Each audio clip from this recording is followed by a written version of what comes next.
இந்த நாளிலும் கூட சிறிது நேரம் சிந்திக்கும்படியாய் கர்த்தர் கொடுத்த வார்த்தை எபிரேயர் 6ஆம் அதிகாரம் 14ஆம் வசனம். எபிரேயர் 6:14. நிச்சயமாக நான் உன்னை ஆசீர்வதிக்கவே ஆசீர்வதித்து உன்னை பெருகவே பெருக பண்ணுவேன் என்று கர்த்தர் சொல்லுகிறார். இன்றைக்கு ஆண்டவர் தம்முடைய ஜனங்களோடும் சபையோடும் கூட பேசுகிற ஒரு வார்த்தை, மகனே நிச்சயமாக நான் உன்னை ஆசீர்வதிக்கவே ஆசீர்வதித்து உன்னை பெருகவே பெருக பண்ணுவேன். மகளே நிச்சயமாக நான் உன்னை ஆசீர்வதிக்கவே ஆசீர்வதித்து உன்னை பெருகவே பெருக பண்ணுவேன் என்று கர்த்தர் சொல்லுகிறார். ஆண்டவர் ஒரு உறுதியை கொடுக்கிறார், ஒரு உறுதிப்பாட்டை கொடுக்கிறார், ஒரு ஸ்திரத்தன்மை உள்ள ஒரு வார்த்தை கொடுக்கிறார். நான் உன்னை ஆசீர்வதிக்கவே ஆசீர்வதிப்பேன் என்று சொல்லி இருக்கலாம். ஆனால் இன்றைக்கு நம்மோடு இடைபடுகிற ஒரு காரியம் நிச்சயமாக. நிச்சயமாக அப்படிங்கிற வார்த்தை எப்ப தேவைப்படுது தெரியுமா? சந்தேகத்தோடு இருக்கும் போது. இது நடக்குமா? இந்த காரியம் நடக்குமா? இந்த தேசத்துல என்னால இருக்க முடியுமா? இந்த தேசத்துல இந்த வேலையை வச்சுக்கிட்டு இந்த தேசத்துல என்னால இருக்க முடியுமா? இந்த சம்பளத்தோட ஊர்ல இருக்கிற குடும்பத்தை என்னால் நடத்த முடியுமா? ஏதோ ஒரு கேள்வியோடு இருக்கிற சகோதரனே சகோதரியே, கர்த்தருடைய ஆவியானவர் இன்றைக்கு உங்களோட என்னோட விடைபடுகிற ஒரு வார்த்தை, நிச்சயமாகவே நான் உன்னை ஆசீர்வதிப்பேன். உறுதிப்படுத்துகிற ஒரு தேவன். கர்த்தர் இந்த வாக்குத்தத்தத்தை ஆபிரகாமோடு கூட பேசினார் என்று சொல்லி வேதத்தில் சொல்லப்படுகிறது. ஆபிரகாமை அழைத்த ஆண்டவர் ஆபிரகாமை ஆசீர்வதிப்பதை வாக்கு கொடுத்துக் கொண்டே இருந்தார். ஒவ்வொரு முறையும் அவனையோடு கூட பேசும்போதெல்லாம், ஆபிரகாமே நான் உன்னை ஆசீர்வதிப்பேன், உன்னை பெருக பண்ணுவேன், உன் சந்ததியை பெருக பண்ணுவேன், உன் குடும்பத்தை பெருக பண்ணுவேன், இப்படி எல்லாம் சொல்லிக்கிட்டே போறாரு. கொஞ்ச நாட்கள் வருகிறது, கொஞ்ச காலங்கள் மாறுகிறது. ஒரு குறிப்பிட்ட காலத்துல ஆண்டவர் ஒரு உறுதிப்பாட்டை கொடுக்கிறார். வாசியுங்கள், ஆதியாகமம் 22ஆம் அதிகாரம் 17ஆம் வசனம். 22:17. கர்த்தர் ஆபிரகாமை அழைத்து அவனோடு கூட பேசுகிறார். ஆபிரகாமே நான் உன்னை ஆசீர்வதிக்கவே ஆசீர்வதித்து உன் சந்ததியை வானத்து நட்சத்திரங்களை போலவும் கடற்கரை மணலை போலவும் பெருகவே பெருக பண்ணுவேன் என்று அடுத்த வருஷம் தொடர்ந்து வாசிங்க. உன் சந்ததியார்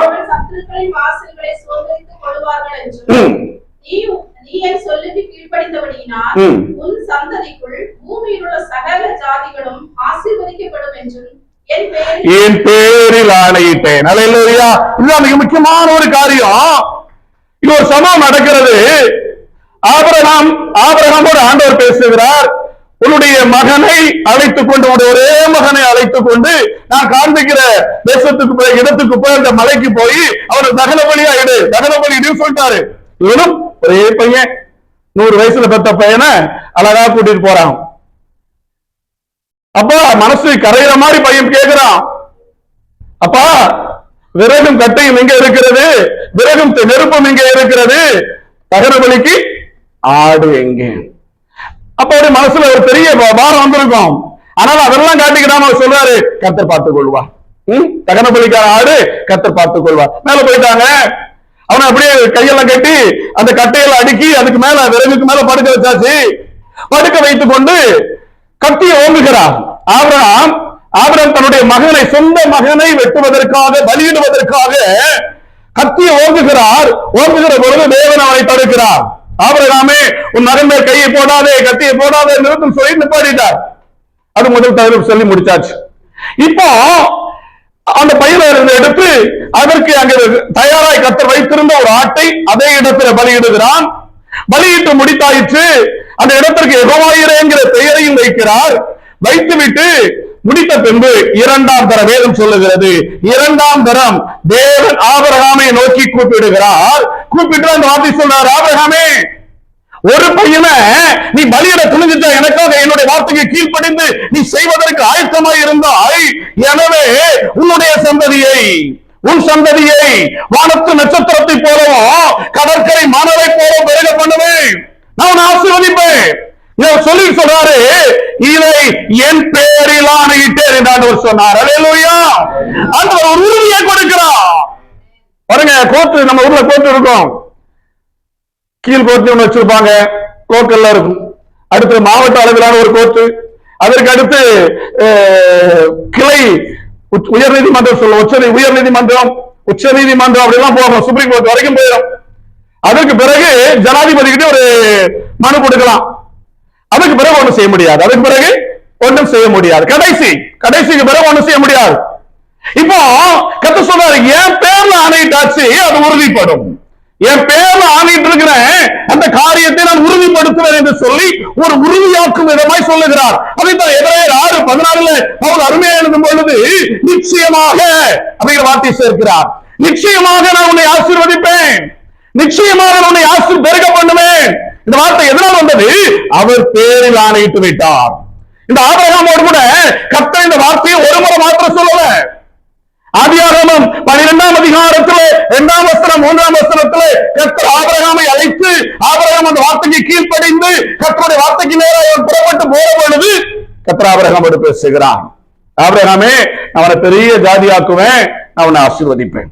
2 வாக்குத்தத்தமும் அப்பவே கொடுக்கப்பட்டாச்சு. அவன் புறப்பட்ட பொழுது, அவன் ஆரம்பித்த பொழுது, தேவனுடைய வார்த்தைக்கு அவன் கீழ்ப்படிந்த பொழுது, தேவனுடைய சத்தம், தேவனுடைய வாக்குத்தத்தம் அவனுக்கு நேராக கொடுக்கப்படுகிறது. ஆபிரகாமே, நான் உன்னை ஆசீர்வதிப்பேன், நான் உன்னை பெரிய ஜாதியாய் மாற்றுவேன், உன்னை பெருக பண்ணுவேன். நாட்கள் ஓடுகிறது. ஆதியாகமம் 13ஆம் அதிகாரம் 15ஆம் வசனத்துல லோத்து பிரிந்த பின்பு ஒரு வார்த்தை வருகிறது, இந்த பூமி முழுவதையும் உனக்கு கொடுத்தேன். ஒரு ஆசீர்வாதத்தை கொடுக்கிறார் பாருங்க. 16ஆம் வசனத்துல பூமியின் தூளை போல உன்னை பெருக பண்ணுவார். 2 வாக்குத்தத்தம் இங்கு வருகிறது. 12ஆம் அதிகாரத்தில் கொடுக்கப்பட்ட வாக்குத்தத்தம் இங்க 13ஆம் அதிகாரத்தில் மீண்டும் கொடுக்கப்படுகிறது. அதே வாக்குத்தத்தம். என்ன வாக்குத்தத்தம்? நான் உன்னை ஆசீர்வதிப்பேன், உன்னை பெருக பண்ணுவேன், தூளை போல பெருக பண்ணுவீர்களா? இந்த வாக்குத்தத்தங்கள் தொடர்ச்சியாய் கொடுக்கப்பட்டு கொண்டு வருகிறது. இன்னும் ஆதியாகமம் 15ஆம் அதிகாரத்தில் நீங்க வந்து பாத்தீங்கன்னா, ஆதியாகமம் 15ஆம் அதிகாரம் 5ஆம் வசனத்துல வானத்து நட்சத்திரத்தை போல உன்னை பெருக பண்ணுவேன். ஆனா ஒரு அங்கி வாக்கு கொடுக்கிறார் ஆபிரகாமை அழைத்து. ஆபிரகாமை அழைத்து அந்த வார்த்தையை கொடுக்கிறார், நான் உன்னை வானத்து நட்சத்திரத்தை போல பெருக்கத்தின் வாக்குத்தத்தம் கொடுக்கப்படுகிறது. கொடுத்துட்டே வர பாருங்க. ஆதியாகமம் 17ஆம் அதிகாரம் 12ஆம் வசனத்துல உன்னை மிகவும் திரளாய் பெருக பண்ணுவேன். ஆமென். மிகவும் திரளாய் பெருக பண்ணுவேன். அப்பமா கொடுத்தாச்சு. வாக்கு கொடுத்த பொழுதெல்லாம் அந்த வாக்குத்தத்தம் நிறைவேறிச்சா? உடனே நிறைவேறிச்சானா? இல்ல. உடனே நிறைவேறிச்சானா? இல்ல. ஆனா வாக்குத்தத்தமாகவே கொடுக்கப்பட்டது. நல்லா கவனித்துக் கொள்ளணும். வாக்குத்தத்தங்களாகவே கொடுக்கப்படுகிறது. மீண்டும் மீண்டும் மீண்டும் அது உறுதிப்படுத்தப்பட்டு கொண்டு வருகிறது. உறுதிப்படுத்தப்பட்ட பின்பு ஆதியாகமம் 17ஆம் அதிகாரத்தில் ஆண்டவர் இந்த வாக்குத்தத்தத்தை கொடுத்த பின்பு அவனுக்கு ஒரு குழந்தை பிறக்கிறது. ஈசாக்கை ஆண்டவர் கொடுக்கிறார். கொடுத்த ஆண்டவர் அந்த வார்த்தையை மீண்டும் உறுதிப்படுத்தி அதை ஸ்திரப்படுத்துகிறார் என்று வேதத்தில் சொல்லப்படுகிறது. இன்னைக்கு ஆண்டவர் உங்களோடும் என்னோடும் கூட பேசுகிற வார்த்தை அப்படிதான். அநேக முறை வாக்குத்தத்தங்களை பெற்றிருக்கிறோம். ஒரே வாக்குத்தத்தத்தை மீண்டும் மீண்டும் மீண்டும் பெற்றுக் கொண்டிருக்கிறோம். அந்த வாக்குத்தத்தம் இனி வருகிற நாட்களில் நிறைவேறும் என்று கர்த்தர் சொல்லுகிறார். அதைத்தான் ஆண்டவர் சொல்லுகிறார், நான் அதை உறுதிப்படுத்தி விட்டேன். அந்த வாக்குத்தத்தம் உனக்கு உறுதிப்படுத்தப்பட்டு கொடுக்கப்படுகிறது. நிச்சயமாய் அந்த வாக்குத்தத்தம் உனக்கு நிறைவேறும் என்று கர்த்தர் சொல்லுகிறார். நிறைவேறும். அந்த உறுதிப்பாட்ட தேவனுடைய ஆவியானவர் தன்னுடைய பிள்ளைகளுக்கு கொடுக்கிறார். இதுவரையிலும் நடக்கல. இதுவரையிலும் வாக்குத்தத்தம் மாத்திரம் கொடுக்கப்பட்டு கொண்டே வருகிறது. என் வாழ்க்கையில நான் அவர் காரியத்தை எதிர்பார்த்திருக்கிறேன். ஒரு ஆசீர்வாதத்தை எதிர்பார்த்திருக்கிறேன். என்னை ஆசீர்வதிப்பாய் சொன்ன ஆண்டவர் இன்னும் என்னை ஆசீர்வதிக்கவில்லை. இன்றைக்கு சொல்லுகிறார், நான் என்னுடைய வாக்குத்தத்தத்தை உறுதிப்படுத்துகிறேன். நிச்சயமாக உங்களுடைய வாக்குத்தத்தம் நிறைவேறுகிற காலம் சமீபமாயிற்று. அந்த உறுதிப்படுத்தப்படுகிற ஒரு அனுபவத்தை கர்த்தர் தன்னுடைய பிள்ளைகளுக்கு தருகிறார். நிச்சயமாய் ஆசீர்வதிப்பேன் மட்டும் சொன்னாரா? இல்ல. எரேமியா 39ஆம் அதிகாரம் 18ஆம் வசனத்தில் சொல்லப்படுகிறது, உன்னை நிச்சயமாய் நான் விடுவிப்பேன். ஒரு கட்டுக்குள்ள, ஏதோ ஒரு கட்டுக்குள்ள வாழ்ந்து கொண்டிருக்கிறோம். வெளியே வர முடியாதபடி தவித்துக் கொண்டு இருக்கிறோம். கர்த்தருடைய ஆவியானவர் சகோதரனே உன்னோடு பேசுகிறார். இந்த கட்டிலிருந்து நான் உன்னை விடுவிப்பேன். இந்த கடன் பிரச்சனை என்கிற கட்டிலிருந்து உன்னால் விடுதலை பெற முடியவில்லை. நான் உன்னை விடுவிப்பேன். நிச்சயமாய் உன்னை விடுவிப்பேன். கர்த்தருடைய வாக்குத்தத்தம் அவிதமாய் கொடுக்கப்படுகிறது. ஒரு நிச்சயம், ஒரு உறுதிப்பாட்டை ஆண்டவர் கொடுக்கிறார். எத்தனை வருஷம் இந்த கடன் பிரச்சனை எப்ப மாறும், இந்த என்னுடைய மனாந்தரம் எப்ப மாறும், என்னுடைய கஷ்டம், கர்த்தர் பேசுகிறார், நான் அதை மாற்றுவேன். நிச்சயமாய் அது மாறும். நிச்சயமாய் மாறும். நீ கடன் இல்லாத ஒரு வாழ்க்கை வாழும்படி நிச்சயமாய் கர்த்தர் உன்னை விடுவிப்பார். சரீரத்தில் பலவீனத்தோடு கஷ்டத்தோடு நீ வாழ்ந்து கொண்டிருக்கிறாய், கர்த்தர் சொல்லுகிறார், நான் உன்னை விடுவிக்கிற தேவன், நான் உன்னை விடுவிப்பேன். எந்த காரியத்தில் விடுதலை இல்லை, எந்த காரியத்துல நீ அடிமைப்பட்டு கிடக்கிறாய், பாவத்தில் அடிமைப்பட்டு கிடக்கிறாயோ அந்த காரியத்தை குறித்து இந்த யார் பேசுகிறார்? மகனே மகளே, அந்த பாவத்தில் நான் நிச்சயமாய் விடுவிப்பேன். விடுவிக்கிற தேவன், விடுதலை ஆக்குகிற தேவன் சொல்றாரு. விடுவிப்பேன்னு சொல்லிட்டு அவர் போகல, விடுவிக்கும்படி ஒரு உறுதியை கொடுக்கிறார். ஏன்னா இருதயம் ஃபுல்லா சந்தேகம் ஆயிடுச்சு. இது மாறுமா? இது நடக்குமா? இந்த காரியத்துல ஒரு அற்புதத்தை பெற முடியுமா? இப்படி எல்லாம் சிந்திக்கிறோம். ஏன்னா சூழ்நிலை அவிதமா இருக்கிறது. சூழ்நிலை எல்லாம் எதிராக நிற்கும் போது இருதயம் சந்தேகத்தினால் நிரப்பப்படுகிறது. அந்த சந்தேகத்தை மாற்றுவதற்கு தான் கர்த்தர் சொல்றார், கவலைப்படாத, நான் கொடுத்ததுதான், நான் உனக்கு ஆசீர்வதிப்பேன் சொல்லி வாக்குத்தத்தம் கொடுத்ததுதான் ஆசீர்வதிப்பேன். உறுதியாய் மனதில் வைத்துக் கொள்ள வேண்டும். நிச்சயமாக நான் உன்னை விடுவிப்பேன், நிச்சயமாய் நான் உன்னை விடுவிப்பேன். சொல்லி பாருங்க, நிச்சயமாய் என் தேவன் என்னை விடுவிப்பார். சொல்லுங்க பாப்பா, நிச்சயமா என் தேவன் என்னை விடுவிப்பார். நிச்சயமா இந்த கடனிலிருந்து, இந்த வேதனையிலிருந்து, இந்த கஷ்டத்திலிருந்து நான் விடுவிக்கப்படுவேன், நான் விடுவிக்கப்படுவேன். இன்னும் நீதிமொழிகள் 23:18 கர்த்தர் உறுதியை கொடுக்கிறார். நிச்சயமாகவே முடிவு உண்டு, நிச்சயமாகவே முடிவு உண்டு. உன் நம்பிக்கை வீண் போகாது. ஆமென். காத்திருக்கிற காரியங்களில் ஒரு முடிவு வரும். ஓடிக்கிட்டே இருக்கிறோம். இஸ்ரவேல் ஜனங்களுக்கு ஒரு போராட்டம். 40 வருஷம் வனாந்தரத்தில் ஓடியாச்சு. எப்போ ஒரு நாள் முடிவு வந்தது.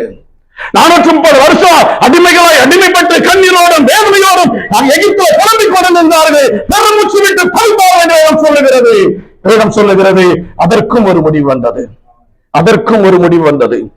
கர்த்தர் சொல்றார், நிச்சயமாகவே முடிவு வரும். உன்னுடைய துக்கத்திற்கும், உன்னுடைய துன்பத்திற்கும், உன்னுடைய வேதனைகளுக்கும், உன்னுடைய வறுமைக்கும், உன்னுடைய சஞ்சலத்திற்கும் கர்த்தர் ஒரு முடிவை வைத்திருக்கிறார். அதை உறுதிப்படுத்துகிறார். நிச்சயமாகவே ஒரு முடிவு உண்டு, நிச்சயமாகவே முடிவு உண்டு. நான் சொல்றாரு, நிச்சயமா நான் உன்னை ஆசீர்வதிப்பேன், நிச்சயமா உன்னை விடுவிப்பேன், நிச்சயமாக ஒரு முடிவை வைத்திருக்கிறேன். இப்படியேதான் இருப்பேன் கடைசி வரைக்கும். கடவுளை தேடுறேன், கடவுளுடைய சமூகத்துக்கு போறேன், ஜெபிக்கிறேன், ஒரு மாற்றம் இல்லையே. கர்த்தர் சொல்றார், மாறும். எல்லாத்துக்கும் ஒரு முடிவு உண்டு, எல்லாவற்றிற்கும் ஒரு முடிவு உண்டு. ஆமே. ஒவ்வொரு துன்பத்திற்கும், ஒவ்வொரு வேதனைக்கும் கர்த்தர் ஒரு முடிவை வைத்துதான் இன்றைக்கு உன்னை அழைத்துக் கொண்டு வந்திருக்கிறார். உன் கரத்துல ஒரு ஆசீர்வாதமான சாவி கொடுக்கப்படுவதை கண்டு காண்கிறது. ஆமென். சும்மா சொல்லல, உன் கரத்துல ஒரு ஆசீர்வாதமான சாவியை கற்றுக் கொடுக்கிறார். ஆசீர்வாதங்களை நீ திறப்பாய், ஆசீர்வாதத்தின் வாசல்களை நீ திறந்து கொள்வாய். ஆமென். அடைக்கப்பட்டிருக்கிற வாசல்கள் உன்னாலே திறக்கப்படும் என்று கர்த்தர் சொல்லுகிறார். ஆமென். இதுவரையிலும் அடைக்கப்பட்டிருந்த வாசல்களை, திறக்கப்படாதிருந்த வாசல்களை கர்த்தர் திறக்கும்படியே ஒரு சாவியை, ஒரு திறவுகோலை உன் கரத்துல கொடுக்கிறார். நிச்சயமாய் விடுதலையாவாய், நிச்சயமாய் விடுதலையாவாய். தேவன் தன்னுடைய பிள்ளைகளுக்கு இறங்கி செயல்படுகிற ஒரு ஆண்டவர். ஒரு உறுதியை கொடுத்துட்டு சும்மா இருக்கிறவர் அல்ல. இந்த வாக்குத்தத்தத்தை வச்சுக்கன்னு சொல்லி சும்மா வச்சுட்டு போகிறவர் அல்ல. சொன்னதை செய்கிற தேவன் செய்வார். ஒரு உறுதிப்பாட்டை கொடுக்கிறார். என்னுடைய துக்கத்தையும் என்னுடைய வேதனைகளை மாற்றும்படியாய் கர்த்தர் செயல்பட வேண்டும் என்று நினைக்கிறார். நிச்சயமாக நம்மை ஆசீர்வதித்து ஒரு நாள் உயர்த்துவார். அதற்கான காலங்கள் அவருடைய கரத்தில் இருக்கிறது. வேதனையோடு அநேகர் இருக்கிறோம். என்னுடைய இருதயத்தில் அந்த பாரத்தை நான் உணர்கிறேன். அநேகருடைய இருதயங்கள் வேதனையினாலும் கண்ணீர் சஞ்சலத்தினாலும் நிரம்பி இருக்கிறது. எப்போ எப்போ எப்போ மாறும்? இத்தனை வருஷம் வேதனையோடு இருக்கிறேன். எப்ப மாறும்? மாறும். முடிவு வரும், முடிவு வரும். நிச்சயமாய் முடிவு வரும். ஒரு முடிவு வரும் என்று சொல்லவில்லை, நிச்சயமாய் முடிவு வரும் என்று கர்த்தர் சொல்லுகிறார். சகோதரியே, கர்த்தரும் கண்ணீரை கண்டார். உன் கண்ணீருக்குள்ள பதிலை, கண்ணீருக்கான முடிவை, கண்ணீருக்குள்ள முடிவை காண்பாய். கர்த்தர் செய்வார். நம்ம ஒருபோதும் தள்ளாத ஒரு கர்த்தர். நம்ம சாதாரண ஒரு தேவன் ஆராதிக்கல, சாதாரண ஒரு மனிதனிடத்துல வரல, சாதாரண ஒரு ஊழியக்காரர் தேடி போகிற கர்த்தரை தேடி வந்திருக்கிறோம். தேவாதி தேவனுடைய வார்த்தைகள் வல்லமை உடையவைகள்.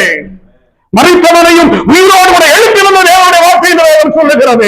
உடைய வேதனைகளையும் சஞ்சலங்களையும் மாற்றும்படி தேவனுடைய வார்த்தை வெளிப்படும் என்றால் அது நிச்சயமாய் செய்து முடிக்கும். இந்த வார்த்தை செய்து முடிக்கும். எவ்வளவு பெரிய போராட்டத்தில் இன்னும் ஆவியானவர் அந்த சுகத்தோடு வேதனையோடு இருக்கிற சகோதரி என்னுடைய இருதயத்தின் நேராக வைத்து திருப்புகிறார். கவலைப்படாதே, நீ கவலைப்படாதே. உன் கண்ணீருக்கு ஒரு பதிலை கற்றுக் கொடுப்பார்.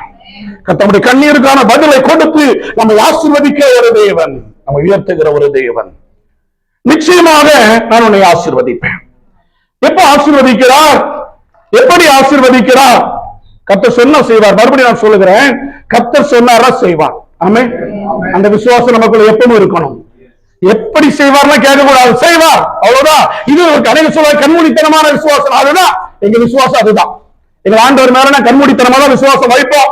ஆமென். அல்லேலூயா. ஆமா, யார் சொல்ல சொல்லுங்க, எங்க ஆண்டவர் மேல விசுவாசம் வைப்போம், கண்மூடித்தனமா வைப்போம். ஏன் எதுக்குலாம் கேட்க மாட்டோம்? கேட்டால் விசுவாசம் இல்லை. எங்கள் ஆண்டவரால முடியும், என் தேவனால முடியும், என் தேவனால் இந்த காரியத்தை செய்து முடிக்க முடியும். நான் படுகொலைக்குள்ள கிடந்தாலும் என்னை கண்மலையிலே உயர்த்தி வைக்க முடியும், உயர்த்தி வைக்க முடியும். உயர்த்தப்பட்ட சூழ்நிலையை கர்த்தர் கொண்டு வரவும் முடியும். வேதனையோடு இருக்கிறீங்களா? புலம்பல் கொண்டு இருக்கிறீங்களா? உன் புலம்பலை ஆனந்த களிப்பாய் மாற்ற ஆண்டவரால முடியும். புலம்பல் ஆனந்த களிப்பாய் மாறும், நிச்சயமாய் மாறும், நிச்சயமாய் மாறும். அப்போ இந்த ஆபிரகாமுடைய வாழ்க்கையில அநேக முறை இந்த வார்த்தையை கொடுத்தான். ஒவ்வொரு முறையும் நான் உன்னை ஆசீர்வதிக்கவே ஆசீர்வதித்து உன்னை பெருகவே பெருக பண்ணுவேன் மாதிரி ஆசீர்வதிப்பை பெருக பண்ணுவேன். இந்த ரெண்டு வாக்கு தத்துவத்தையும் ஒன்னோடு ஒன்றை இணைச்சு ஆண்டவர் கொடுத்து கொண்டே இருப்பார். விதத்துல எப்ப அந்த முதல் வார்த்தை கொடுக்கிறார் தெரியுமா? ஆபிரகாமை ஆண்டவர் அழைத்த பொழுது, அந்த அழைப்புக்கு அவர் கீழ்ப்படிந்த பொழுது. நல்லா கவனித்துக் கொள்ளணும். ஆபிரகாமை ஆண்டவர் அழைத்து, ஆபிரகாமே நான் உன்னுடைய தேசத்தையும் உன்னுடைய இனத்தையும் உன்னுடைய குடும்பத்தை விட்டுட்டு நான் காண்பிக்கிற தேசத்துக்கு போ. இது ஆண்டவருடைய அழைப்பு, ஆபிரகாமுக்கு கொடுக்கப்பட்ட அழைப்பு. அந்த ஆபிரகாம் இந்த வார்த்தைக்கு கீழ்ப்படிந்து எல்லாவற்றையும் விட்டுவிட்டு, தன்னுடைய சொந்த ஊரை, ஜனம், குடும்பம் எல்லாத்தையும் விட்டுவிட்டு ஆண்டவருடைய வார்த்தைக்கு கீழ்ப்படிந்து வருகிறான். கர்த்தர் தேவனை வாக்குத்தத்தம் கொடுக்கிறான். கீழ்ப்படியணும். தேவ பிள்ளையை வாக்குத்தத்தத்தை பெறணும்னா, பெற்றுக் கொண்டிருப்போமானால் தேவனுடைய வார்த்தைக்கு கீழ்ப்படியணும். கீழ்ப்படுகிறோமா? எப்படி வேணாலும் வாழ்வையா, என்ன வேணாலும் செய்வேன், கடவுளை தேடுவேன், ஆசீர்வதிப்ப முடியாது, முடியாது. ஒருத்தரை அப்படி ஆசீர்வதிக்க முடியாது. நீ மனுஷனை ஏமாத்தலாம், உன் மனைவியை ஏமாத்தலாம், உன் கணவனை ஏமாத்தலாம், பிள்ளையை ஏமாத்தலாம், தகப்பனாரை ஏமாத்தலாம், தாயாரை ஏமாத்தலாம், இந்த மூணு உலகத்தை ஏமாத்தலாம், தேவனை ஏமாற்ற முடியாது. தெளிவா புரிந்து வைத்துக் கொள்ளணும்.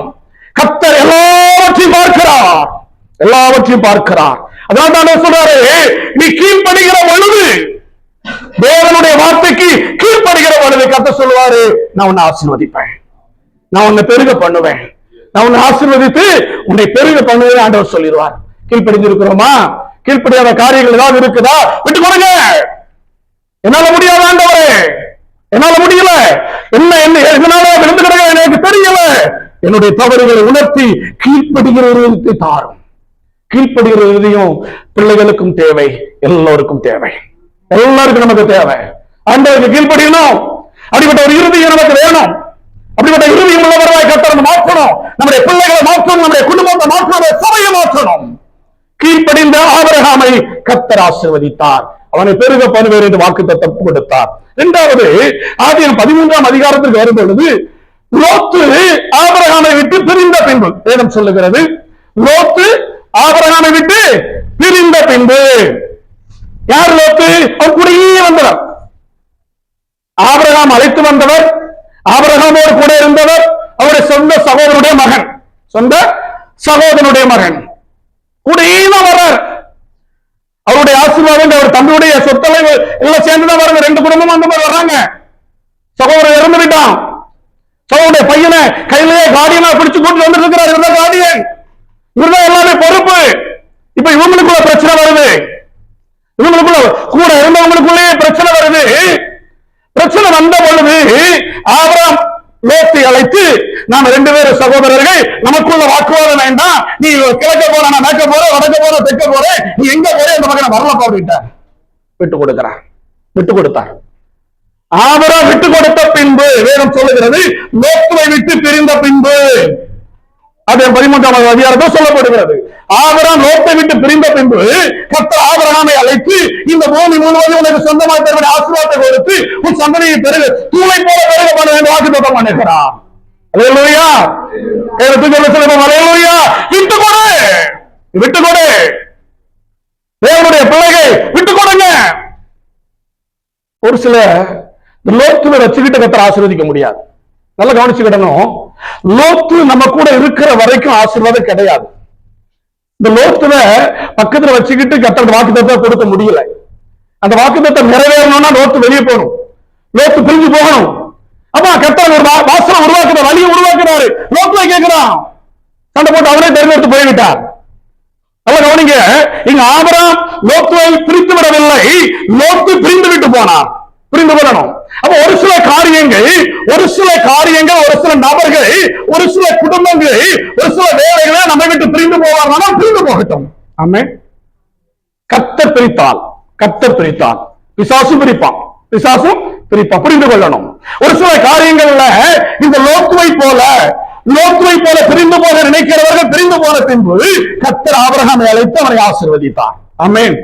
ஒரு சில இடங்களில் கர்த்தர் பிரிப்பார், இன்னொரு சில இடங்களில் நாம பிரிக்கணும்னு சொல்லி நம்ம விரும்பி நம்மளை பிரிச்சு கொண்டு வருவார். புரிந்து கொள்ளணும். எல்லாரிடத்திலும் நாம் ஐக்கியமா இருக்க முடியுமா? முடியாது. எல்லாரிடத்திலும் சமாதானமா இருக்க நாடுங்கள் என்று வேதம் சொல்லுகிறது. அப்படிதானே? எல்லாருக்கும் சமாதானமா இருக்கணும். ஆனா ஒரு சில இடங்களில் கர்த்தர் பிரிக்கிற பொழுது பிரிந்து நிற்கணும். இல்ல மறுபடியும் நம்ம கூட்டி வச்சிருவீங்களேன், அங்கு உனக்கு ஆசீர்வாதம் இல்ல, அது வேதனையாய் முடியும். ஒரு சில தவறான நபர்களோடு கூட நீங்கள் பழகி கொண்டிருப்பீர்களானால் கர்த்தர் பிரிப்பதற்கு இடம் கொடுக்கணும். தவறான நண்பர்கள், தவறான குடும்பம், தவறான பழக்க வழக்கத்தில் உள்ளவர்களோடு கூட நீங்கள் பழக்கத்தை வைத்திருப்பீர்களானால் கர்த்தர் பிரிப்பாரானால் கர்த்தர் அவர்களை பிரிக்கும் பொழுது வாக்குத்தத்தத்தை கொடுக்கிறார். என்ன வாக்குத்தத்தம்? அவன் சந்ததியை பூமியின் தூளை போல பெருக பண்ணுவேன். ஆமென். அல்லேலூயா. பிரிக்க வேண்டியவர்கள் பிரிக்கப்பட வேண்டும், பிரிக்க வேண்டிய இடத்தில் பிரித்து விட வேண்டும். புரிந்து கொள்ளணும். இதை அனைவருக்கு புரிந்து கொள்ள முடிவதில்லை. ஒரு சில இது ஆவிக்குரிய காரியமா சொல்ல போனா, உனக்குள்ள மாம்சத்தினுடைய காரியங்களில் இருந்து நீ அதிலிருந்து விடுதலை வரணும். உனக்குள்ள ஒட்டி கிடக்கிற லோத்து மாம்சத்தினுடைய இச்சையிலிருந்து நீ பிரிந்து வெளியே வரணும். கர்த்தர் ஆசீர்வதிப்பார். நமக்குள்ள பாவ சுபாவங்கள், நமக்குள்ள பாவ வாழ்க்கை, நமக்குள்ள பாவம் எண்ணம் லோத்தை போல ஒட்டி கொண்டு இருக்கிறது. செல்ல சுபாவம் நமக்குள்ள லோத்தை போல ஒட்டிக்கிட்டே வருகிறது. கர்த்தர் பிரிக்க வேண்டும் என்று இன்னைக்கு விரும்புகிறார். நீ பிரித்து விடு, நான் ஆசீர்வதிப்பேன். தேவன் லோத்துவை வைத்துக் கொண்டு கர்த்தர் ஆபிரகாமுக்கு மறுபடியும் வாக்குத்தத்தத்தை கொடுக்கவில்லை. தெளிவாக புரிந்து கொள்ளுங்கள். கர்த்தருடைய அழைப்பு என்பது ஆபிரகாமுக்கு தெளிவாய் கொடுக்கப்பட்டது. நீங்கள் தேசத்தையும் சொந்த இடத்தையும் ஜனத்தையும் எல்லாவற்றையும் வேண்டுமா? யாரை கூட்டு வந்துட்டான்? லோத்துவை கூட்டு வந்துட்டான். லோத்து வெளியே போகணும். அப்போ அவனாகவே போவதற்கு கர்த்தர் இந்த லோத்துவுக்கு கர்த்தர் கிரியை செஞ்சார். லோத்து போனா மாட்டிக்கிட்டான்.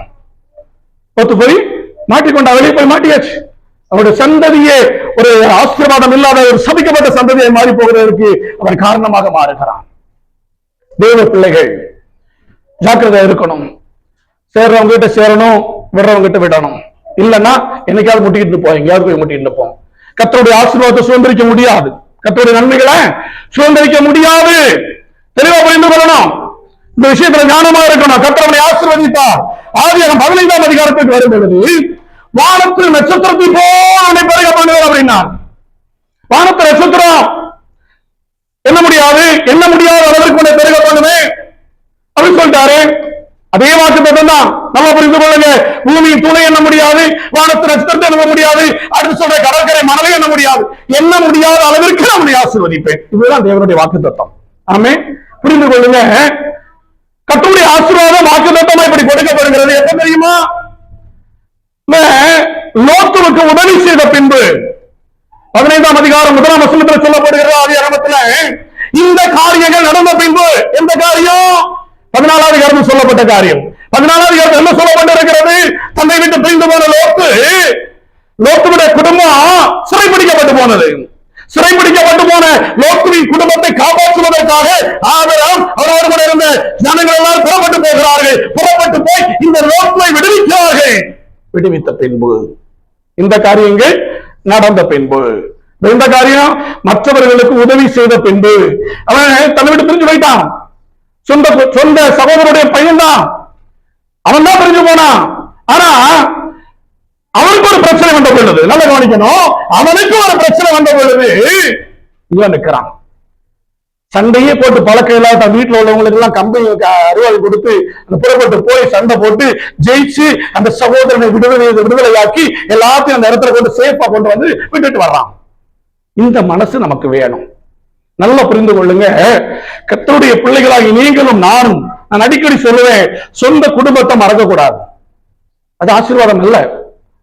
அவன் நமக்கு நன்மை செஞ்சான், தீமை செஞ்சான், இவன் இப்படி எல்லாம் நான் செஞ்சேன், இவன் எனக்கு தீமை செஞ்சுட்டான். லோத்தர் தான் செஞ்சாரு. ஆபிரகாம் அவரெல்லாம் கூட்டிட்டு வந்தாரு, அவனதான் வளர்த்தாரு, அவனை சொந்த பிள்ளை போலதான் கூட்டிட்டு வந்தாரு.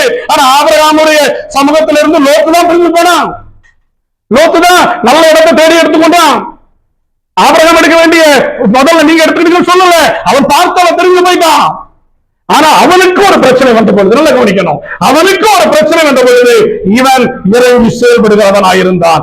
எந்த கிறிஸ்தவ தேவ பிள்ளைகள் தேவனுடைய ஜனத்துக்கு ஒரு பிரச்சனை வரும்னா, நீ முழங்கால முடக்கி உன்னால முடிஞ்ச உதவிகள் செய்கிறாயோ, அப்ப கேட்ட சொல்லுவான், நான் உன்னை ஆசீர்வாதத்தோட பெருக பண்ணுவேன். அல்லேலூயா. உன் சொந்த குடும்பம், அண்ணன் பிள்ளை, தங்கச்சி பிள்ளை, தம்பி பிள்ளை கஷ்டப்படும் பொழுது எந்த சொந்த கிறிஸ்தவன், எந்த நல்ல ஒரு கிறிஸ்தவன் உதவி செய்கிறவனா இருக்கிறானோ அவன் தான் சிறந்த கிறிஸ்தவன். அவன் தான் சிறந்த கிறிஸ்தவன். இன்னைக்கு கிறிஸ்தவர் அல்லாதவர்கள் செய்யறாங்க. கிறிஸ்தவன்னா சின்ன வட்டத்துக்குள்ள மட்டும் தான் நிற்கிறோம். நான், என் மனைவி, என் பிள்ளை, இதுக்கு அடுத்த ஸ்டெப்புக்கு நம்ம போகவே மாட்டோம், போக விரும்பவும் மாட்டோம். இது தவறு. அது கஷ்டம், அவங்களை கஷ்டப்படுத்தாலும் சரி, அந்த கண்ணீர் வடிக்க வச்சாலும் சரி, முடிந்த அளவிற்கு சொல்லிட்டேன், முதல்ல சொல்லிட்டேன், எல்லாரும் இடத்துல சமாதானம் இருக்க முடியாது. விலகி இருக்கிறவங்கிட்ட விலகிதான் இருக்கணும். ஆமே, ஒதுங்கி இருக்கிறவங்கிட்ட ஒதுங்கிதான் இருக்கணும். ஆனா சண்டை போடக்கூடாது. அவனுக்கு ஒரு கஷ்டம் வந்துச்சுன்னா நீ பார்த்து சிரிக்க கூடாது, அவருக்கு சப்போர்ட்டா இருக்கணும். அதுதான் என் கிறிஸ்தவம். பைபிளை தூக்கிட்டு சர்ச்சைக்கு வர்றதுல பெரிய கிறிஸ்தவனே கிடையாது. நீ பெரிய கிறிஸ்தவன் சொல்லிக்கிற முடியாது. மணிக்கணக்கா ஜெபம் பண்றேன், அடுத்தவனுக்கு உதவி செய்ய மாட்டேன், சொந்த குடும்பத்துக்கு உதவி செய்ய மாட்டேன்னு சொன்னா நீ எல்லாம் பெரிய கிறிஸ்தவனே கிடையாது. நீ பரவாயில்ல போக முடியாது. இந்த இணைய கிறிஸ்தவனுடைய வாழ்க்கை அப்படிதான் போயிட்டு இருக்கு. நான் நல்லா இருக்கணும், நான் ஜெபம் பண்ணணும், நான் பரிசுத்தமாக எப்படி போவேன்? எனக்கு முன்னால ஒருத்தர் வெளுத்து கிடக்கிற அவரை தூக்க முடியல, பரவத்துக்கு போயிருவியா? இல்லையே. நன்மை செய்ய தகுதி இருக்கும் போது செய்ய வேண்டாத பாவம் இந்த வேதம் சொல்லுகிறது. அநேக வேலைகளில செய்யணும், நன்மை செஞ்சு மாட்டிக்கிட கூடாது, மாற்ற மாதிரியும் செய்யக்கூடாது, செய்யணும். அல்லேலூயா. தேவனுடைய பிள்ளைகளுக்கு ஒரு கஷ்டம் வருதுன்னா நம்ம முன்னால இருந்து செய்யணும். சபையில ஒரு கஷ்டம் வருதுன்னா சபைக்கு முன்னால இருந்து செய்யணும். கர்த்தர் ஆசீர்வதிப்பார். ஊழியக்கார ஆசீர்வதிப்பார். ஊழியக்கார நம்ம பாராட்டுவாங்க, எதையும் யாரும் செய்யாதீங்க. இந்த சபையில சொல்லிட்டேன், பாஸ்டர் பாராட்டுவார் இல்ல, அந்த பாராட்டுல மனசுல இருந்து நான் எல்லாத்தையும் பாராட்டணும்னு தான் நினைப்பேன். அந்த பாராட்டுக்காக யாரும் இந்த சபையில செய்யாதீங்க.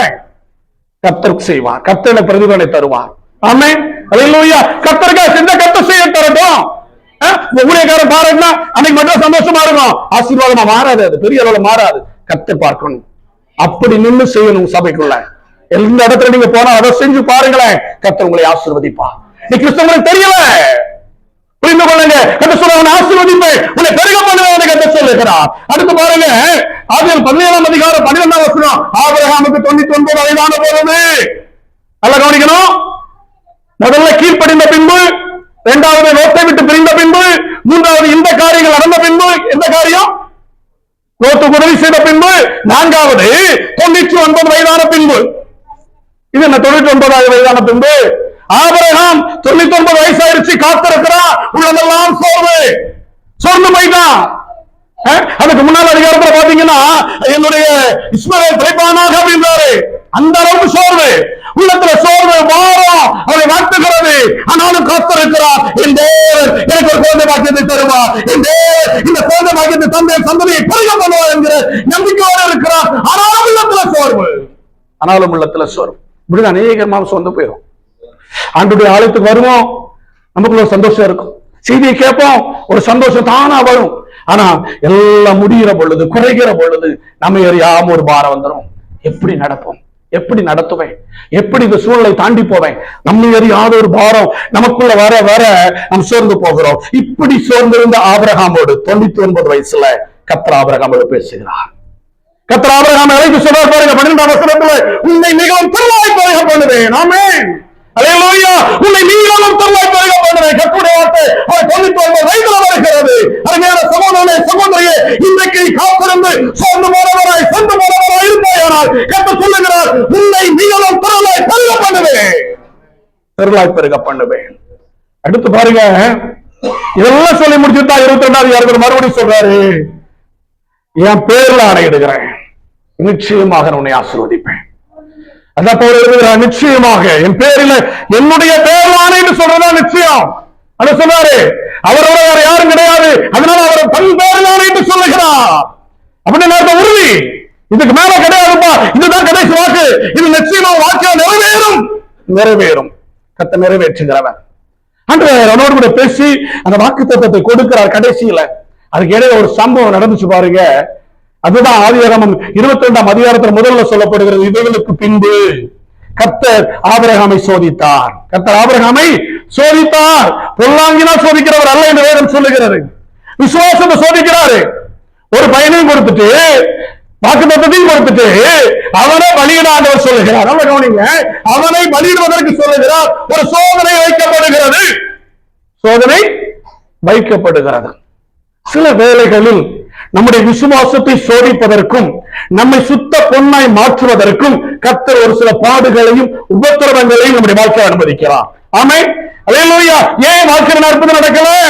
நான் ஜெபிக்கிறேனே, அந்த வாக்குத்தத்தம் கொடுத்தாரு, எல்லாமே தலைகீழ எதனால நடக்குது? நடக்கட்டும். சோதனையின் பாதையில, பாடுகளின் பாதையில ஒரு சிலருக்கு கர்த்தர் அனுமதிச்சிருவார். ஊர்ல எப்படி எல்லாம் இருந்தேன், இங்க வந்து கஷ்டப்படுறேன்ப்பா அப்படி சொல்லுவோம் பாத்தீங்களா? பாடுகள் அனுமதிச்சிருக்காருமா, முடிவுக்கு வரும், முடிவுக்கு வரும். எப்ப வரும்? அந்த சோதனையின் காலத்துல நம்ம ஒரு சில காரியங்களை சரியா இருந்தோம்னா தான முடிவுக்கு வந்துடும். சோதனை காலம் என்பது வனாந்தரம், வனாந்தரம் தான். வாலிப வயசுல எப்படி எல்லாம் வாழ்ந்தேன். எங்க வீட்டுல எங்க அப்பா அம்மா என்ன தண்ணி கூட இருக்க மாட்டாங்க, வேலை செய்யாமே வாழ்ந்தேன். இங்க வந்து சோற பொங்குறதே பெரிய கஷ்டமா இருக்கு சொல்லுவாங்க. சில பெண்கள் சொல்லுவாங்க, எங்க அம்மா வீட்டுல அடுப்பத்தை கூட எனக்கு தெரியாது. ஒரு சில வீடுகளை போய் சொன்னான்னு சொல்லுவாங்க, பிரதர் எங்க வீட்டுல இருக்கும்போது எங்க அம்மா தான் எல்லா வேலையும் பார்த்தாங்க, அடுப்பு கூட பத்தி கூட மாட்டாங்க. இங்க வந்து எங்க வீட்டுக்காரன் என்ன சொல்றான், சோறு பக்கி தாண்டான், இட்லி வச்சு தாண்டான், படாத பாடு படுத்துறான். இதெல்லாம் படாத பாடாயா, இது சரியா பாடு படலன்னு அர்த்தம். அப்படித்தானே? ஒவ்வொரு குடும்பத்தெல்லாம் போய் பாருங்க, அடிக்கிற அடிகள் மிதிக்கிற மிதியும் நம்ம பாக்குறது பார்க்கவே இல்லை. அப்படித்தானே? நம்ம தான் மிதி போடுறோம்னு நினைக்கிறேன்ல இருக்கிறத பார்த்தா. ஆமா, வெளியில உட்காந்து பேசிட்டு இருக்கும்போது ஒரு தம்பி கிட்ட சொன்னான், பாஸ்டர் கல்யாணம் முடிஞ்சா நம்ம தான் பாஸ்டர் சமைக்கணும் அப்படின்னா. அவன் இப்பவுமே ரெடி ஆயிட்டான். நான் அது இல்லடா, நம்ம ஆரம்பத்தில் விட்டு கொடுத்தாதான் பிரச்சனை அப்படின்னு. அது உண்மைதானே? ஆனா வாலிப பையனுக்கு அப்படிதான் என்ன இருக்கு, கல்யாணம் முடிஞ்சுட்டா வனாந்திரம் தான், பாடுதான், உபத்திரம் தான், அதே பெரிய சோதனை நினைக்கிறக்கூடிய ஆட்கள் அளவுக்கு இன்னைக்கு ஆண்கள் வந்திருக்காங்க. இது எதுக்கு சொல்ற அப்படின்னா, வனாந்தரத்துல கர்த்தர் சோதிப்பதற்கு உன்னை அனுமதிக்கிறார் என்றால் அந்த சோதனையை தாண்டி சொல்வதற்குரிய கிருபைகளையும் நலனையும் சமூகத்தில் வைத்திருக்கிறார். அந்த வனாந்தர பாதை முடிவுக்கு வரும், முடிவுக்கு வரும், முடிவுக்கு வரும். லூக்கா 4ஆம் அதிகாரத்துல 13ஆம் வசனத்துல சோதனை எல்லாம் முடிந்த பின்பு பிசாசானவன் சில காலம் அவரை விட்டு விலகி போனான் என்று சொல்லுகிறது. சோதனை முடியும் பொழுது, சோதனை முடிகிற பொழுது உன்னை சூழ்ந்திருந்த இருள் உன்னை விட்டு விலகி போகும். ஒரு குடும்பத்தை சூழ்ந்திருந்த இருள் உன்னை விட்டு விலகி போகும். சோதனை காலம் முடியும். ஆபிரகாமை கர்த்தர் சோதித்து முடிந்த பின்பு இந்த வாக்குத்தத்தம் நிறைவேறினது. அல்லேலூயா, அந்த வாக்குத்தத்தம் நிறைவேறினது. கர்த்தருக்கு வாக்குத்தத்தமாய் பெற்றுக்கொண்ட மனிதன் தான். ஆனா அதற்கு முன்னாலே, அந்த வாக்குத்தத்தம் நிறைவேறுவதற்கு முன்னாலே ஒரு சோதனை வைக்கப்பட்டது, ஒரு பாடம் வைக்கப்பட்டது. அந்த பாடத்துல பாஸ் ஆயிட்டான். பாஸ் ஆன பின்பு அந்த சந்ததி வானத்து நட்சத்திரத்தை போல பெருகிட்டு. இன்னைக்கு அடிக்கடி சொல்றேன், இந்த உலகத்தில் இருக்கிறதுல 3/2 பங்கு பேர் ஆபிரகாமுடைய பிள்ளைகள். ஆபிரகாமை தேவர் தகப்பன் என்று ஏற்றுக்கொண்ட பிள்ளைகள், ஏற்றுக்கொண்ட பிள்ளைகள். ஆமா, முஸ்லிம்கள், கிறிஸ்தவர்கள், யூதர்கள், இன்னும் ஒரு சில மதத்தை சேர்ந்தவர்கள் ஆபிரகாம் தான் எங்களுடைய தகப்பன் சொல்றாங்க, ஏற்றுக்கொள்றாங்கல்ல. ஒரு சந்தை பெருகிட்டா பெருகலையா? சுமார் 450-500 கோடி ஜனங்கள் இன்றைக்கு ஆபிரகாமை தங்களுடைய தகப்பனா ஏற்றுக்கொண்டார்கள். நிறைவேறிற்று, நிறைவேறிற்று. தேவனுடைய வாக்குத்தத்தம் நிறைவேற ஒரு பிள்ளை தான் கொடுத்தார். ஒருத்தர பொழுதுதான் அந்த வாக்குத்தத்தம் கொடுத்தார். குழந்தை இல்லாத பொழுது கொடுத்தார், குழந்தையை கொடுத்து விட்டும் கொடுத்தார். அந்த வாக்குத்தத்தம் நிறைவேறினது. உன் கையில் இன்னைக்கு 1 ரூபா தான் இருக்கலாம், அதை பல 1000 மடங்காய் கர்த்தர் ஆசீர்வாதம் தருவார். உன் கையில சின்ன சம்பளம் தான் இருக்கலாம், இதே தேசத்துல கர்த்தர் உன்னை ஆசீர்வதித்து 1000 மடங்காக பெருகச்சி வல்லமை உடையவர். உனக்கு சின்ன தொழிலா இருக்கலாம், கர்த்தர் உன்னை ஆசீர்வதித்து உன்னை பெருக பண்ணி கர்த்தருடைய தொழிலை ஆசீர்வதிக்க வல்லமை உடையவர். கர்த்தருடைய ஆசீர்வாதம் அது. ஒரு பையனை வச்சுட்டு இந்த உலகத்தையே ஆட்டி படைக்கிற தேவன். அல்லேலூயா. அந்த வாக்குத்தத்தம் நிறைவேறும், நிறைவேறும். கர்த்தர் அந்த வாக்குத்தத்தம் நிறைவேறும்படி செய்தார். சோதனை முடியணுமா? சோதனை முடியணும். சோதனை முடியணும்னா என்ன செய்யணும்? நீ பாஸ் ஆகணும், பாஸ் ஆகணும். பிசாசானவன் அந்த நேரத்தில் சோதிப்பான். ஆண்டவருக்கு ஒரு சோதனை வைக்கப்பட்டது பாருங்க. 40 நாட்கள் வனாந்தரத்தில் சோதிக்கப்படுவதற்காக கொண்டு போனாராம். சோதிக்கப்படுவதற்காக கொண்டு போயிட்டார். அவருக்கு 40 நாள். நமக்கு எத்தனை வருஷங்கள் ஓடிட்டு இருக்கு, இது முடியல. முடிவு வரும், நீ சரியாயிரு. உன்னை சரிப்படுத்திக்க, வாழ்க்கையை சரிப்படுத்திக்க. வாழ்க்கை சரியாயிடுச்சுன்னா உன் முடிவு வந்தது. சோதனைக்கு முடிவு வரும். முடிவு வரும் பொழுது உன்னை சூழ்ந்திருக்கிற இருள் சோதனைக்காரன் விலகி போய் விடுவான். அதுக்குன்னே கொண்டு வந்துருவார். நான் யோசிப்பேன், நாட்டுக்கு என்ன எதுக்கு கொண்டு வந்தாருன்னா இதுக்குதான் கொண்டு வந்தார். எதுக்கு? சோதிக்கிறதுக்கு தான் கொண்டு வந்தார். வெறுமை, வறுமை, கஷ்டம், கண்ணீர், பாடு. அப்படி கிருபை இந்த 4 மாசமா நான் கொஞ்சம் கண்ணீர் குறைய வடிக்கிறேன். 3 வருஷத்துக்கு மேல நான் வடித்த கண்ணீர்கள் பாடுகளின் நாட்கள். பாடுகளை கர்த்தர் வச்சிருக்கிற ஒவ்வொரு இடத்திலும் அதை தாண்டி செல்வதற்கு நம் தேவனுடைய பிள்ளைகளாய் அவர் மேல விசுவாசம் வைக்கும் பொழுது கர்த்தர் தாண்டி செல்ல பயன் தருகிறார். எவ்வளவு பாடு வந்தபோது நான் சொல்ல, ஆண்டவரே என்னை கைவிடல, ஆண்டவரே என்னை கைவிடுகிற தேவனும் அல்ல. ஆமென், அல்லேலூயா. தேவன் தன்னுடைய பிள்ளைகளை கைவிடுகிறவர் அல்ல, கைவிடுகிறவர் அல்ல. உன்னை கைவிடுகிற தேவன் அல்ல. கைவிடுகிற தேவனை நீ கடவுளாய் வணங்கவும் இல்லை. வல்லமை உள்ள ஒரு தேவன், வல்லமை உள்ள ஒரு தேவன். அந்த சோதனை முடிவுக்கு வரும் பொழுது வனாந்தரத்தில் ஒரு மாற்றம் வரும். வனாந்தரம் மாறும். வனாந்தரத்திலிருந்து ஆண்டவர் வனாந்தரத்துக்கு கொண்டு போகப்பட்ட ஆண்டவர் வெளியே வர்றார். லூக்கா 4:2 வேதம் சொல்லுகிறது, பிசாசினால் சோதனை முடிந்து வெளியே வருகிறார். அந்த நாட்களில் ஒன்று புசியாக இருந்தார், தனிமையும் வெறுமையும் தான் அங்க இருந்தது. சோதிக்கப்படுற நேரத்துல யாரும் உதவி செய்ய மாட்டாங்க. முன்னால உதவி செஞ்சாலும் நீ ஒதுங்கி போயிடுவான், கத்த ஒதுக்கி விட்டுருவாரு. தனிமையில நிற்போம். தனிமையில நிக்கிறோமா அப்படின்னா நீங்க ஒரு ஆசீர்வாதத்துக்கு முன்னால நிக்கிறீங்க அர்த்தம். ஆமென், அல்லேலூயா. அந்த ஆசீர்வாதத்துக்கு முன்னாலதான் நிக்கிறீங்கப்பா. யாருமே இல்ல, கூட இருந்தவங்க விலகி போயிட்டான், போகட்டும். அவர் ஆண்டவர் தான் செய்யறாரு. இதுக்கு அடுத்து, இதற்கு அடுத்து இதுல மட்டும் பாஸ் பண்ணிரு, இதுல மட்டும் சரியா ஆண்டவரை உறுதியா பிடிச்சுக்க. ஆண்டவரை நீ தான் சொல்லிரு, முறுமுறுத்துறாரு, வெறுத்துறாரு, தேவனை விட்டு பின்னாங்கி போயிடாரு. உறுதியாயினில், உறுதியாயினில். அப்பொழுது வாக்கு தத்தத்தை ஆண்டவர் சொல்வார், நிச்சயமாய் மகளே அவனை ஆசீர்வதிப்பேன், அவனை ஆசீர்வதிப்பேன், அவனை கைவிட மாட்டேன், உன்னை கைவிடுகிற தேவன் அல்ல என்று ஆண்டவர் சொல்லுவார். பாருங்க, மார்க் 1:13 வேதம் சொல்லுகிறது, தேவ தூதர்கள் அவருக்கு ஊழியம் செய்தார்கள். எப்போ? சோதனைக்காரன் விலகின பின்பு. கர்த்தர் சொல்லுகிறார், இந்த சோதனை காலம் முடிகிற பொழுது தேவ தூதர்கள் உனக்கு வந்து உதவி செய்வார்கள், நீ ஆசீர்வதிக்கப்படுவாய். தேவனுடைய ஆசீர்வாதத்தை சுதந்திரித்துக் கொள்ளுகிற நாட்கள் அது. மனுஷங்கள் அல்ல, மனுஷனுடைய உதவியை பார்க்கிறோம், தேவ தூதரோட உதவியாய் வந்து நிற்பார்கள். யோபுக்கு சோதனை முடிந்த பிறகு, யோபு உபத்திரவத்தின் நாட்கள் முடிந்த பிறகு எல்லாமே 2 மடங்காக கிடைச்சுதான். எல்லாமே 2 மடங்காக கிடைத்தது. அவருடைய நண்பர்கள் ஒவ்வொருவர் வந்து ஒரு பொற்காசுகளை கொடுத்துவிட்டு போராடி வேதம் சொல்லுகிறது, எல்லாவற்றையும் 2 மடங்காக பெற்றுக் கொண்டான். ஒரே நாள்ல முடியுமா? முடியணும். சோதனை முடியணும். சோதனை முடியணும், நீ சரியாகணும், சரியான வாழ்க்கை வாழணும். சோதனைக்குள்ளாக நான் போக விரும்பல. இந்த வேதத்தில் சொல்லப்படுகிறது, ஆபிரகாம் சோதிக்கப்பட்டு அந்த சுத்த பொன்னாய் விளங்கின பின்பு கர்த்தர் இந்த வார்த்தையை கொடுக்கிறார், நிச்சயமாக நான் உன்னை ஆசீர்வதிப்பேன், உன்னை பெருக பண்ணுவேன் என்ற கர்த்தர் வாக்குத்தத்தம் பண்ணுகிறார். இன்றைக்கும் அதே வாக்குத்தத்தத்தை சபையாகிய உங்களுக்கு தருகிறார், உனக்கு தருகிறார். அருமையான சகோதரனே, உன்னோடு கூட ஆண்டவர் பேசிக் கொண்டிருக்கிறார். சகோதரியே, கர்த்தர் உன்னோடு பேசிக் கொண்டிருக்கிறார். மகளே, உனக்கு கொடுக்கப்பட்ட வாக்குத்தத்தம் நிறைவேறுகிற காலம் இது. இனி தாமதிப்பதில்லை. எல்லாரும் இருப்போம். கர்த்தருடைய சமூகத்தில் ஜெபிக்கும்படியாகவும், கர்த்தரை நோக்கி பார்க்கும்படியாகவும், அவருடைய மகிமையான வல்லமையை கண்டுகொள்ளும்படியாகவும். ஆமே, thank you the Holy Spirit. எல்லாரும் கண்களை மூடி. ஆமே, வேறு ஆவியானவர் நம்மோடு கூட இடைப்பட்டிருக்கிறார். மகனே, மகளே, ஆமே, இது நான் உன்னோடு கூட பேசின காரியங்கள். ஆமே, உன்னோடு இடைப்பட்ட காரியங்கள். இனி வாக்குத்தத்தம் நிறைவேறுகிற நாட்கள், இனி வாக்குத்தத்தம் நிறைவேறுகிற காலங்கள். உன் பிள்ளைகள் கனி கொடுப்பார்கள். உன் பிள்ளைகளுடைய கனியை காண்பாய். ஆமே, கனி கொடுக்கிற ஆசீர்வாதம். நீ கஷ்டப்பட்டு வந்தவங்க உன் பிள்ளைகள் சம்பாதித்து உனக்கு கனி கொடுக்கிறவர்களை மாறப்போகிறார்கள். ஆமே, அப்படிப்பட்ட வாக்கியத்தை, அப்படிப்பட்ட கிருபைகளை தேவன் தருகிறார். சபையே, அருமையான சகோதரனே, கர்த்தர் சொல்லுகிறார், ஆமே, உன் பிள்ளைகள் கனி கொடுத்து அவருடைய கனியை நீ புசிப்பாய். அவருடைய கனியின் மேன்மை மகிமையாக இருக்கும்.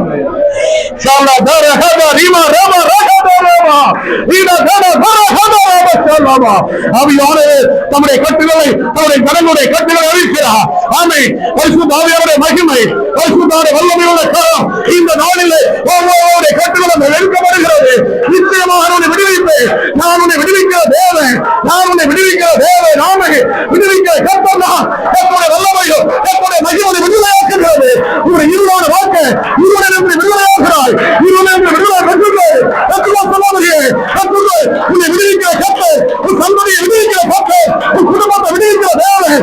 ஆமே இன்று இன்று இன்று இந்த இடத்துல ஒரு மகிமை மகிமை மகிமை விடுவிக்கிற தேவ மகிமை கர்த்தர் விடுதலையாக விடுதலையாக விடுதலையாக கட்டுகள் கட்டுகள் சேர்ந்துமாக இயேசுவின் நாமத்தினாலே தேவ மகிமை இறங்குவதாக. ஓ ரஹானா ரீமா பாலாலாமா சாலாமா. இருள் விலகிக் கொண்டிருக்கிறது. உங்கள் குடும்பத்தை சூழ்ந்திருக்கிற இருளை கர்த்தர் மாற்றிக் கொண்டிருக்கிறார். ஆமே ஒருவருடைய கண்ணீருக்கு முடிவு வருகிறது, ஒருவருடைய கண்ணீரின் மாற்று இன்றைக்கு முடிவு போகிறது. கர்த்தர் சொல்லுகிறார். ஆமே ஆமே ஒரு புதிய ஆசீர்வாதத்திலேயாய் கர்த்தர் நடத்திக் கொண்டிருக்கிறார். ஒரு புதிய ஆசீர்வாதத்திலேயாய் உன் வாழ்க்கை மாறுகிறது. ஆமே தடைப்பட்ட ஆசீர்வாதத்தை கர்த்தருடைய சொன்னாராய் கொடுக்கிறார். கர்த்தர் கர்த்தர் தேவனுடைய ஆசீர்வாதத்தை பெற்றுள்ளார். ஆமே லூயா ஒரு மகிமையான ஆசீர்வாதங்கள் நம்ம வைக்கப்படுகிறது வைக்கப்படுகிறது போனது.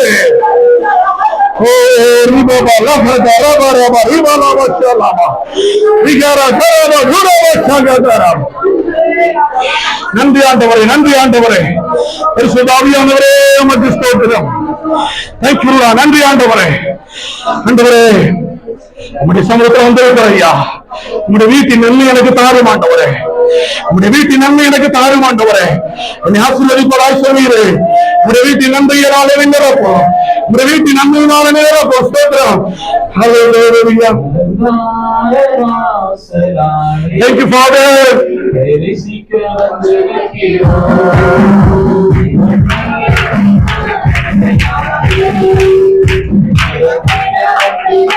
ஆமென். எல்லாரும் எல்லாரும் Thank you Father. Thank you Lord. Thank you Lord. Thank you Lord. ஆமென். ஆமென். வந்திருக்கிற ஆண்டவரே இந்த நன்மையை பெற்றுக்கொள்ள வந்திருக்கிறோம் ஐயா. உங்களுடைய நன்மையை பெற்றுக்கொள்ள வந்திருக்கிறோம் சொல்லுங்க. ஆமென். சகதா ரீமாவா சகதா ரீமாவா சொல்லு. வந்து நிற்கிறோம் ஆராதிக்க வந்தோம். அன்பு சொல்லுவா சொல்லுவா நற்காரியத்தை கரத்தை கரத்தை ஆமென். தேவனியான நன்றி ஓசப்படுகிறது. இன்றைக்கு இன்றைக்கு வல்லமை காணோம். இன்றைக்கு மகிமை காணோம்.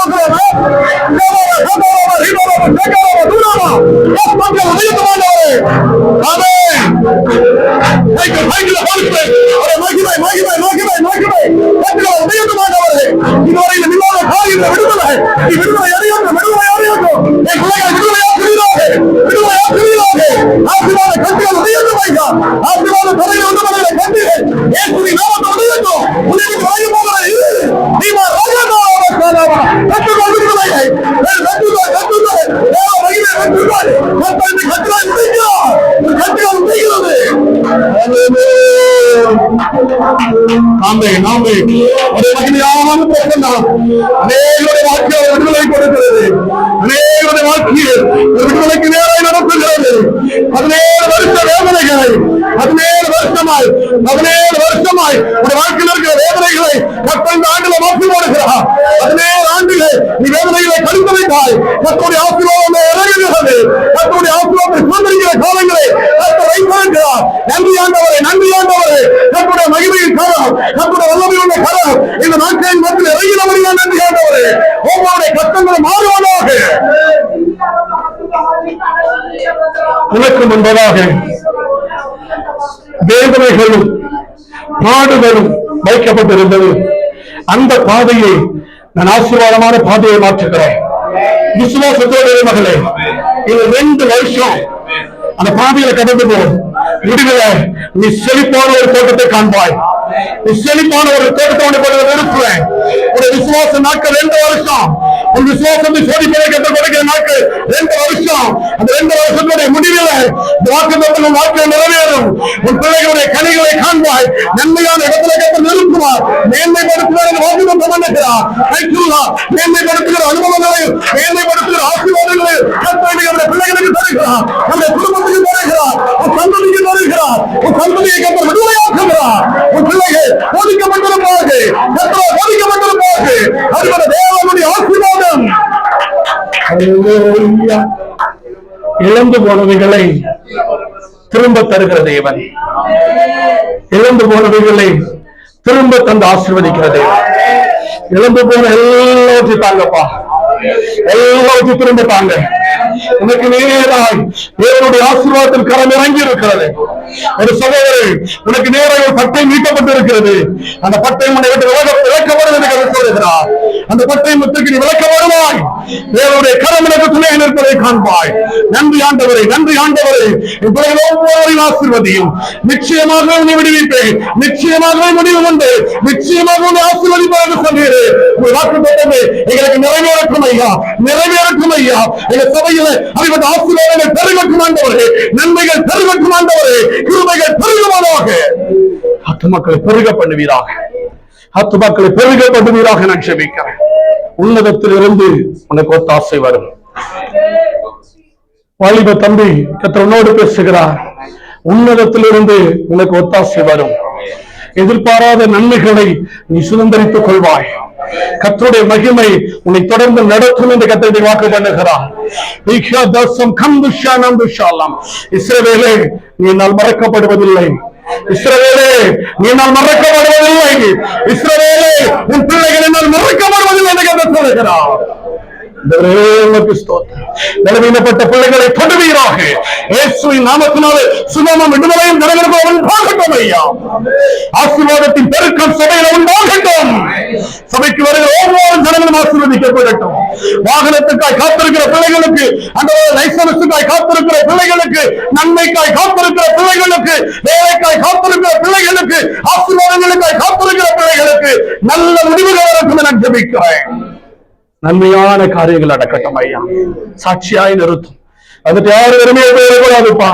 ஒவ்வொருவரையும் ஆசீர்வதி. எனக்கு ஜெபம் பண்ண கூட தெரியாத சொல்ல பிள்ளைங்க இருக்காங்கப்பா. எல்லாரும் தேடுகிற பிள்ளைகளாய் மாற்றும். ஆண்டவரே, தவறான பாதையில பிள்ளைகள் இருப்பாங்கன்னா அந்த பாதைகளை எங்களை விடுதலையாக்குங்கப்பா.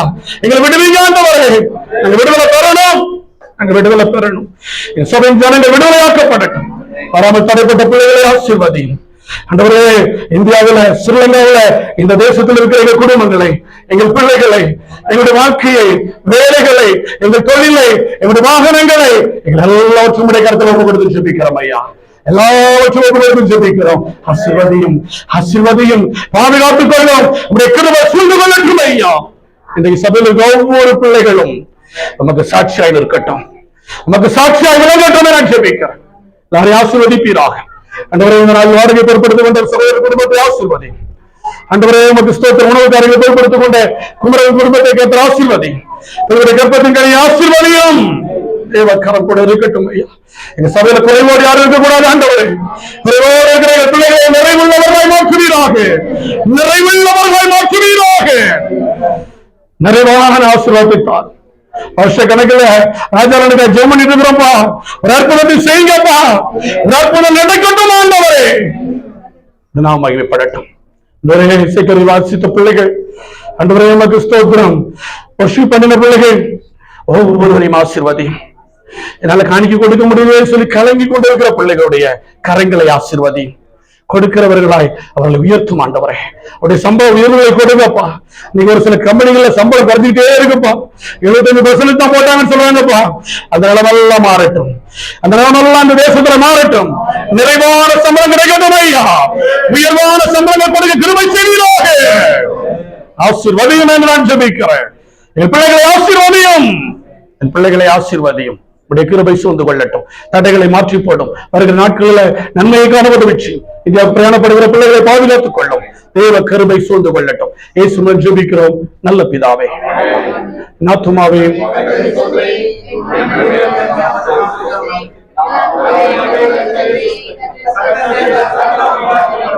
ஆமென். பிதாவாகிய தேவனுடைய அன்பும் ஆண்டவராகிய இயேசு கிறிஸ்துவின் கிருபையும் பரிசுத்த ஆவியானவருடைய ஐக்கியமும் நம் அனைவரோடு கூட எந்த நிலைத்திருப்பதாக. ஆமென். அல்லேலூயா.